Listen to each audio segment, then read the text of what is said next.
किसी ने पूछा है, अगर कोई व्यक्ति पुण्य और पाप पर विश्वास ना करे और वह पुण्य और पाप करे तो क्या उसे अपने पाप और पुण्य का फल मिलेगा। एक गुरु एक गांव में अपना उपदेश दे रहे थे।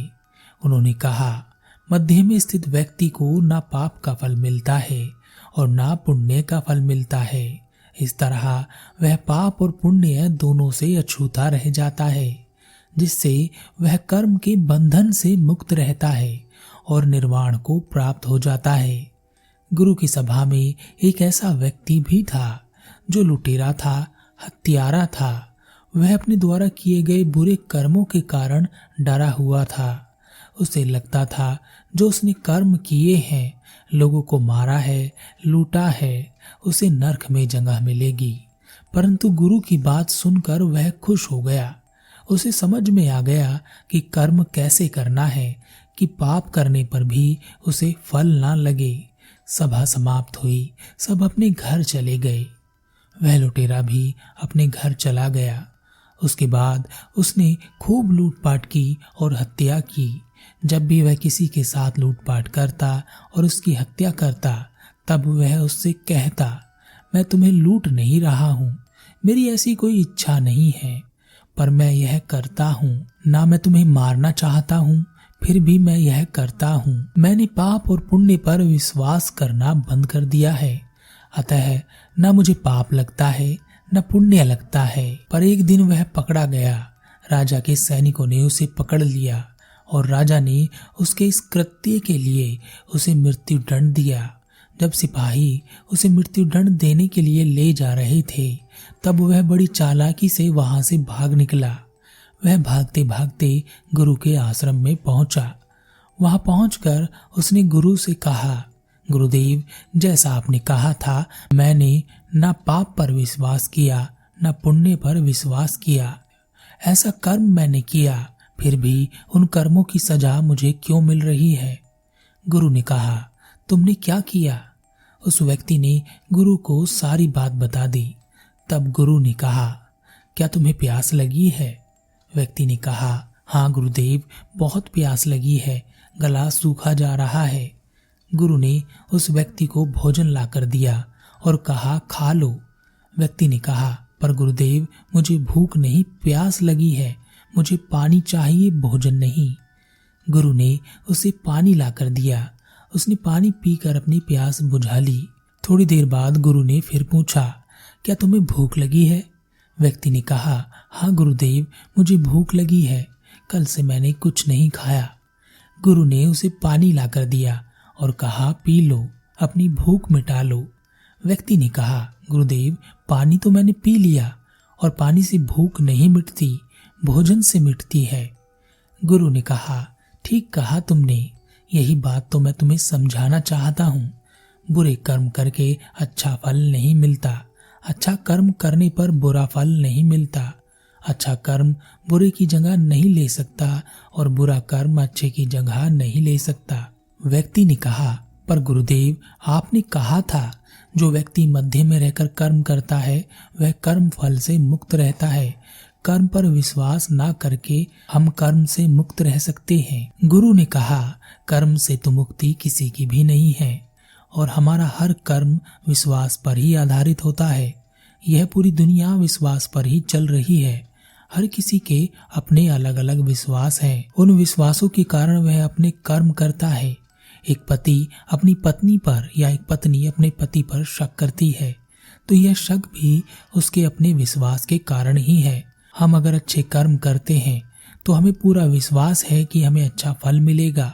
अगर हम बुरे कर्म करते हैं तो तुम्हारा विश्वास है कि तुम्हें बुरा फल मिलेगा। दुनिया में जितने भी धर्म हैं, सब विश्वास पर ही आधारित हैं।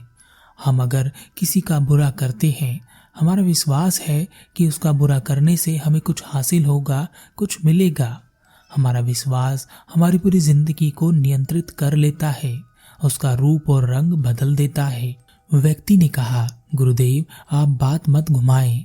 आपने कहा था कि व्यक्ति मध्य में हो तो कर्म फल से मुक्त हो जाता है। गुरु ने एक लकड़ी उठाकर उस व्यक्ति को दे दी और कहा, इस लकड़ी को अपनी एक उंगली पर स्थिर करो। इसका एक सिरा पाप है और दूसरा सिरा पुण्य का है। इसे अपनी उंगली पर मध्य में स्थिर करो। यह पाप या पुण्य की तरफ गिरनी नहीं चाहिए। उस व्यक्ति ने लकड़ी को अपनी उंगली पर स्थिर करने की बहुत कोशिश की, परंतु वह लकड़ी कभी दाएं गिरती तो कभी बाएं गिरती। बहुत देर कोशिश करने के बाद भी वह उस लकड़ी को अपनी उंगली पर स्थिर नहीं कर पाया। गुरु ने कहा, अपना सारा ध्यान इस लकड़ी पर लगाओ, उंगली पर लगाओ, कुछ और मत सोचो। बहुत ध्यान देने और कोशिश करने के बाद आखिरकार उस व्यक्ति ने उस लकड़ी को अपनी उंगली पर स्थिर कर लिया। तब गुरु ने कहा, ऐसे ही एक व्यक्ति मध्य में स्थिर होता है। अपने ऊपर पूरा ध्यान देना पड़ता है, अपने आप को एकत्रित करना पड़ता है, समय लगाकर साधना करनी पड़ती है, अपनी समझ को बढ़ाना पड़ता है, अपने भीतर शांति को उतारना पड़ता है। तब जाकर एक व्यक्ति मध्य में स्थिर हो पाता है। अगर तुम विश्वास कर लोगे कि मैं मध्य में हूँ, तब तुम ऐसे ही गिरोगे जैसे पहले यह लकड़ी कभी इधर और कभी उधर गिर रही थी। व्यक्ति ने कहा, गुरुदेव, मध्य में स्थित व्यक्ति को पाप पुण्य का फल नहीं मिलता। गुरु ने कहा, कर्म का फल सबको मिलता है, मध्य में स्थित व्यक्ति को भी मिलता है।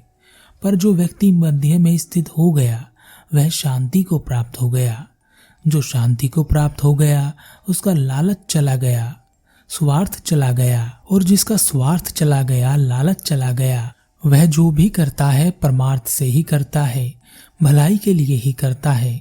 परंतु उसका परमार्थ, उसकी भलाई लालच से प्रेरित नहीं होती, स्वयं के भीतर से उत्पन्न होती है, जिस कारण से वह उसके फल से अछूता रहता है, परंतु फल अवश्य मिलता है। दुख और सुख उसके पास भी आते हैं। दुख और सुख आने पर तुम विचलित हो जाते हो, चिल्लाने लगते हो, रोने लगते हो, तड़पने लगते हो और बेचैन हो जाते हो। परंतु मध्य में स्थित व्यक्ति सुख और दुख से विचलित नहीं होता, पर सहता सब है। भूख उसे भी लगती है, प्यास उसे भी लगती है, धन उसे भी चाहिए, कांटा लगेगा तो दर्द उसे भी होगा। यह बताओ कि तुम यहाँ के राजा के नजरों में क्या हो? व्यक्ति ने कहा, अपराधी। जनता की नजरों में अपराधी, परिवार की नजरों में अपराधी। पर मैं मध्य में स्थित हूँ और मेरे लिए तुम अपराधी नहीं हो।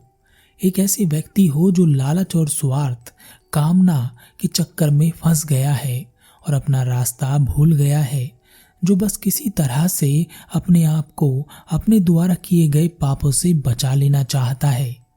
वह व्यक्ति गुरु के चरणों में गिर गया और कहा, गुरुदेव, मैं मध्य में स्थित होना चाहता हूँ। वह व्यक्ति गुरु के आश्रम में ही रुक गया। उसने साधना की, नियमों का कठिन पालन किया और एक दिन उसमें वह शांति उतर आई जिसमें वह व्यक्ति मध्य में स्थिर हो गया। उसने गुरु से कहा, गुरुदेव, एक लालच जो सभी मनुष्यों में होता है, जीवन से जुड़े रहने का लालच, वह भी अब मुझ में नहीं रहा। पूर्व में मैंने बहुत गलत कर्म किए हैं, उसकी सजा भी मुझे दी गई, पर मैंने वह सजा नहीं पाई है, पर मैं वह सजा पूरी कर लेना चाहता हूँ। अतः मैं राजा के पास जा रहा हूँ। गुरु से आज्ञा ले वह व्यक्ति राजा के दरबार में पहुंचा। उस व्यक्ति को देखकर राजा ने उसका स्वागत किया और कहा, आप कौन हैं महानुभाव? आपके चेहरे पर अत्यधिक तेज है। व्यक्ति ने कहा, महाराज, मैं आपका अपराधी हूँ। अब से 4 वर्ष पूर्व बिना दंड पाए मैं यहाँ से भाग गया था। मैं वही हत्यारा हूँ जिसने कई मासूमों की हत्या की थी। मैं अपनी सजा पूरी करने के लिए वापस आया हूँ। उस व्यक्ति को देख राजा विचार में पड़ गया। राजा ने कहा, नहीं, तुम वह व्यक्ति नहीं हो, हम तुम्हें सजा से मुक्त करते हैं। राजा द्वारा माफ कर देने के बाद वह व्यक्ति वहां से चला गया।